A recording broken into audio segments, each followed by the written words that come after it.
વડોદરા જિલ્લાના સાવલી રાજકારણમાંથી એક મહત્વના સમાચાર સામે આવી રહ્યા છે. સાવલી તાલુકા પંચાયતના પ્રમુખ અને ઉપપ્રમુખ પદ માટેના નામોની સત્તાવાર જાહેરાત કરી દેવામાં આવી છે.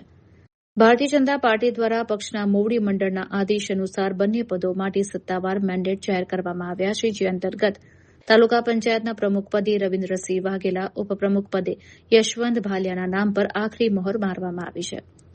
આ નવી વરણીના સંદર્ભમાં સાવલી એપીએમસી ખાતે ભાજપના હોદ્દેદારો અને ચૂંટાયેલા પ્રતિનિધિઓની એક મહત્વની બેઠક યોજાઈ હતી. આ બેઠકમાં સાવલી તાલુકા પંચાયતમાં ભાજપ પક્ષ તરફથી જીતેલા તમામ સભ્યો ખાસ ઉપસ્થિત રહ્યા હતા.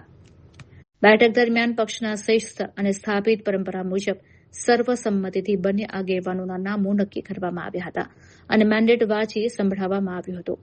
નવા પ્રમુખ રવિન્દ્રસિંહ વાઘેલા અને ઉપપ્રમુખ યશવંત ભાલિયાની ટીમની જાહેરાત થતાં જ સાવલી તાલુકા ભાજપના કાર્યકરો અને સમર્થકોમાં ભારે ખુશીનો માહોલ જોવા મળ્યો હતો.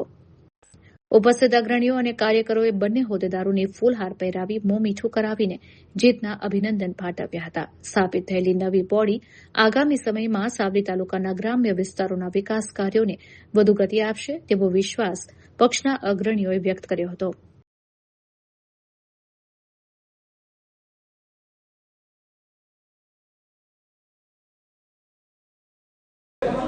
જિલ્લા પંચાયત તાલુકા પંચાયતની ચૂંટણી જે હમણાં 1 મહિના પહેલાં થઈ હતી, એમાંથી ચૂંટેલા તમામ ઉમેદવારને સૌથી પહેલાં તો હું અભિનંદન પાઠવું છું. ગઈકાલે આપણે સૌએ જોયું હોય છે એમ જિલ્લા પંચાયતની ટીમ એમની બોડીનું નિમણૂક થઈ હતી. એ રીતે આજે તાલુકા પંચાયત આખા વડોદરા જિલ્લામાં જેટલી પણ તાલુકા પંચાયત એમનું આજે જાહેર થશે. મને સાવલી તાલુકાની જવાબદારી સોંપી હતી, તો આજે સાવલી તાલુકામાં આવીને પ્રમુખશ્રી, ઉપપ્રમુખશ્રી, કારોબારી, દંડક અને પક્ષના નેતાએ તમામના નામ આજે ડિક્લેર કર્યા છે. તાલુકા પ્રમુખ રીતે રવિન્દ્રસિંહ વાઘેલાનું નામ છે, ઉપપ્રમુખ તરીકે યશવંતસિંહ ભાલિયાનું છે અને કારોબારી તરીકે બ્રિજેશભાઈ પટેલનું નામ આપણે પાર્ટીએ ડિક્લેર કર્યું છે.